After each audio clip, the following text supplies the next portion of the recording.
I'm Feng Kanxi. Welcome back to The Wave. Where virtual banking is prevalent in other countries, Thailand just only allowed the registration for licenses. The approval for operation is still sluggish. A CEO of an international bank will share his insight on impact of virtual banking and, of course, Thailand's economy. Joining me now is CEO of HSBC Thailand, Mr. Jojo Gemba. Great to have you on the show. Thank you for having me on here, Frank. Yes, thank you for your time. First, congratulations as HSBC Thailand has been named Thailand's best international bank for consecutively 4 years. What's the secret of HSBC Bank? The secret sauce is the same for when I said we won it after the 3rd year in a row. Yeah. And the secret sauce is a good strategy and then great people implementing that strategy who work incredibly hard and are dedicated. So, and then even more important is the clients that we have. When you're a bank, your success is really about the success of your clients. So it's clear that we pick a good client base, I guess. I think, and of course you talk about the client base, which means network, the network of the HSBC. Globally link people together, good people together, no matter it's employees or the investors. Thank you. All right. I would also say that it's not just Thailand. Many other markets in Asia have won the best international bank in those markets. And I'm happy to say that for the 2nd year in a row, HSBC was actually recognized as the best bank in Asia, and for the 7th year in a row, for the best bank in Asia for sustainable finance, which is also very important to us and to our clients and our strategy. Yeah, it means that you do your work well, very influential, connect people together. Correct. Right. Thank you. Let's shed the light to Thailand a little bit, because we see right now Thailand's economy, of course, grow sluggishly in a point that, of course, World Bank reduced the growth, GDP growth, to 2.4% this year. And we see the export volume of Thailand is quite weak at this point. So how would you analyze the economic growth in Thailand, and what are the significant drivers? Because some said that, of course, the Thai government right now, the driver is very short term. Look, I would say that the over-focusing on GDP growth, GDP is a pretty blunt instrument, to be honest. And then there are various different, I think, World Bank says one thing, other government agencies say other things. We ourselves are more positive than the forecast that you've pointed out. But leaving GDP growth aside, I think from our perspective, we run quite a niche business in Thailand. Which means we don't bank retail banking clients, we don't bank SMEs, we don't finance real estate, and some of those areas are the ones hardest hit in the economy right now. So from our perspective, we choose to look at the bright spots, and the bright spots for Thailand are that there's a tremendous amount of foreign direct investment coming in, record levels in all sorts of sectors, but certainly the sectors that are important to the government and the national plan, so electronics, EV, renewable energy. So from our perspective, the economy is looking good. That inflow shows that people want to make investments in Thailand from all over the world, not just from China, but from the US, from Europe, from the Middle East, all the corridors that are important to us as HSBC. So from our perspective, the proof is there that Thailand is a place where people want to put their money to work still. What stands out to me is what you said. I think it's foreign direct investment inflow to this area. But this gets into your expertise, of course. In Asia, you have experience in banking industry in Asia for many years. So just want to understand, of course, in Thailand, we have to compare to other countries too. Other countries' economy right now, they are rising in Southeast Asia. Thai economy is quite slow right now. That's the fact. So how would you see Thailand's challenges at this point? As in, you see like Vietnam, Indonesia, Laos, our neighboring countries, they are growing so fast. And how about Thailand? Well, we have a different, I guess we're in a different state of evolution from some of the countries that you've mentioned. So I think we need to compare apples to apples. So we're not the lowest cost base in this part of the world, Yes. and we shouldn't try to compete there. What we do have is very talented and creative individuals in the economy and the workforce who can do much more value-added stuff. So I think the focus on igniting Thailand across the various economic sectors that are important to us is a good one. And I think we can all come together to help drive further economic growth in finance and beyond. And to be honest, of course, HSBC Thailand is cooperating with BOI right now and other governmental organizations too. Before we get into that, of course, I want to understand HSBC launched a new financial services to help corporates in Thailand's SMEs to reduce carbon emissions. Could you please talk about it? Sure. I think it's called Sustainable Supply Chain Financing. And it's something that we're very proud of. We have I should say, first of all, that HSBC is by far the world's largest trade bank. So I want to say 8% of all global trade goes through HSBC in the 62 countries that we're present. And in those 62 countries, I think those countries represent, 90% of global trade. So that's really kind of our origin story is about trade, and that's where we're particularly strong. So we have a very well-developed supply chain financing program already in place in all these countries, including Thailand. What we've added is the sustainable bit to the supply chain financing solution. It's not geared to SMEs, and I want to make that clear, but what it does is when we provide sustainable supply chain financing solutions to our clients that are often big multinational corporates or very large Thai corporates, within their supply chain are going to be MMEs, so mid-market companies, and also some SMEs. And I think the program offers both MMEs and SMEs in this program, if they want to sign into it, they will get preferential financing costs from us as the bank that puts together this program, if they are able to meet the KPIs on sustainability that are set by the corporate. So, our client is the corporate, the benefit goes to their supply chain, the companies in their supply chain, if they're able to meet the sustainability requirements of the bigger corporate. So for us, it's a way of kind of incentivizing the MME, SME portion of the economy to bring up their level of commitment to sustainability in the same way that big multinationals and big Thai corporates are already doing. This is very important for them, a sustainability goal in supply chain, as in, of course, HSBC Thailand can help them to attain the goal, as in they have to achieve their competitiveness in the game already, and you are the helper there. And pursuing sustainability standards costs money, so if you're able to offset by cheaper financing costs, then it's a win-win for everyone. And I think just to point out that 80% of all emissions of companies come from their supply chain. So if we're able to solve for that, we will hopefully be able to make an impact on greenhouse gas emissions in Thailand and beyond. Yep, and HSBC Thailand is a helper, not just only for corporates, ME and SME, and also for the government too, because the government has the goal by 2050. And we're all in it together, Frank. Yes. And next one, of course, I just talked about is the cooperation with Board of Investment to push Thailand as the investment hub of ASEAN to attract foreign direct investment we talk about. So what's the cooperation there? What's the goal with BOI? So look, first of all, the BOI is already doing a tremendous job in putting out incentives for companies to come and base themselves in Thailand. And we've talked about the big FDI numbers that we're already seeing. So they're already doing a great job.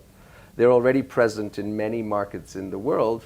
What HSBC wants to do is, given that internationalism is who we are, we say internationalism is our superpower, and we're present in all these key markets where the BOI in Thailand is looking at getting investment from. So the US, Europe, the UK, China, the rest of ASEAN, but also the Middle East, for example. And our job is really to see how we can, looking at our client bases in those countries, being able to screen and have senior dialogue and engagement around the opportunity set in Thailand to really assist the BOI in its own efforts to kind of originate new investment. Because as you say, as corporates look for potential countries to invest in ASEAN, which is the big trend now, different countries in ASEAN have different benefits and key strengths, and it's up to us to be able to work with the BOI to highlight Thailand's specific strengths, whether it's the digitization or, as we were saying, the preparedness and the quality of the people in the workforce that are here, and other such things. I'll give you a perfect example. So I think we signed the MOU last month. Already, Kun Krisida, who is our head of wholesale banking, was the only banker that joined the BOI delegation in Saudi Arabia for their opening of their Saudi Arabian office there. They organized the big event. We helped in bringing some of our clients there. And the prospects for that Saudi Arabia and Middle East corridor of investment into Thailand is very strong. I think last year was 8.8 billion of investment in that corridor. And I think 22 or 23% of that came from Saudi Arabia itself. So from our perspective, the more inbound investment into Thailand, the better it is for HSBC, because we really are the number one international bank for corporates and institutional investors looking to put their money to work in Thailand. And so we're very keen on being able to support BOI's continued success in that. The very tight linkage between HSBC Thailand and government organization can facilitate the foreign investment, no matter if from other countries, from Middle East or other part of the world. It's very important. And now, maybe next time we meet, we're hoping to cook something also in the other way, which is working with agencies and authorities within the government that says, if you're a Thai corporate and you're looking to expand outward, come to us because we can help you. So when you land there, you don't have to scramble around looking for a long-term financial partner. We can do that for you. And Thai banks are already present in many markets, but they're certainly not present in 62 markets. And so I think there's a very big opportunity for us to be able to help Thai corporates on that journey. As a facilitator and guardian for Thailand. Exactly. One question I have to ask about, I'm not sure you are in the position to comment about it. Of course, you talk about the positive side of foreign direct investment to come to Thailand. Thailand is ready for that. But have you seen any challenges for Thailand to embrace the foreign direct investment in? Because we always talk about the good side, preparedness of Thailand, individuals, digitalization. How about challenges? People might say that it's the slow transition of green supply chain. What's your observation?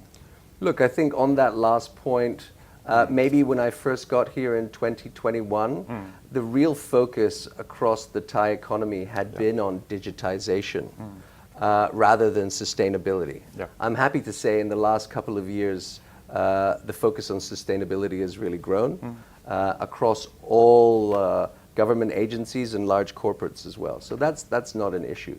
I think on digitization, I think we should spend some time on that because it is a real differentiator for Thailand. I can give you an example. Even within HSBC, in Asia, we're present as HSBC in 17 markets. Many of those markets, our businesses onshore are much larger than Thailand.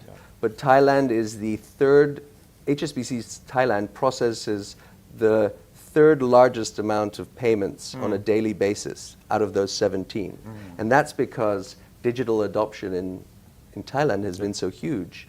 The digital payments investment by the banks and by the Bank of Thailand has been market leading. And I think we should cherish and welcome that. Of course, as I said, there are always challenges to winning more than a fair share of FDI given the competition. But I think, you're never going to win it all.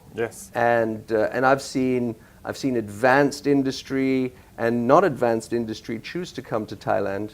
We also forget sometimes to speak of the very, very enviable position that we have geographically, really at the heart of ASEAN. We forget to speak about the multi-year investment in road and port infrastructure and air infrastructure that already makes us far superior to many of the other countries in the region. And so we've already got all the component parts to be very confident that we can continue to capture more than our fair share. So it means that how to improve in a way. And of course, we have to see the positive side of already.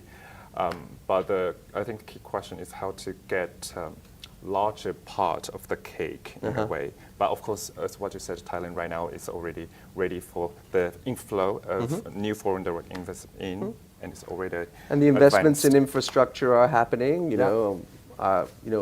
Myself, I've been to the Lam Chabang port development number 3, and it's coming along very well. We've helped to finance the construction of that, and that's going to be a tremendous asset to the industry. And there's lots going on in the airport space and the rail space. So I think this stuff takes time. So let's be confident that it'll happen. And I understand, of course, the government right now has expedited all the infrastructure project, no matter it's the port or airport development right now. Another part, of course, you understand your expertise too, is about maybe virtual banking, because in other part of the world, in Singapore, they already open for the virtual banking for a long time. But how about Thailand? Because we understand that the banking from foreign banks or in Thailand, they can apply for the licenses with Bank of Thailand, but we haven't seen the approval so far. So what's the impact of virtual banking to Thailand's market? Yeah. We very much welcome new players in the market in the virtual bank space. I think the Bank of Thailand has the right idea, which is what we really need is virtual banks that address the underbanked or unbanked population. And I think creating those virtual licenses, giving access to the underbanked and the unbanked, especially upcountry, will help reduce, in a sense, the cost of borrowing that they have. As we know, household debt is at a very high level in Thailand, and it's a big focus for everyone to try and get that down. Virtual licenses virtual bank licenses hopefully will be able to get some of those unbanked folks back into the frame of banking and away from some more of the expensive lenders that are out there in the consumer finance space or in the unregulated market. So I think it's a net benefit for everybody because really that household debt number is a big focus.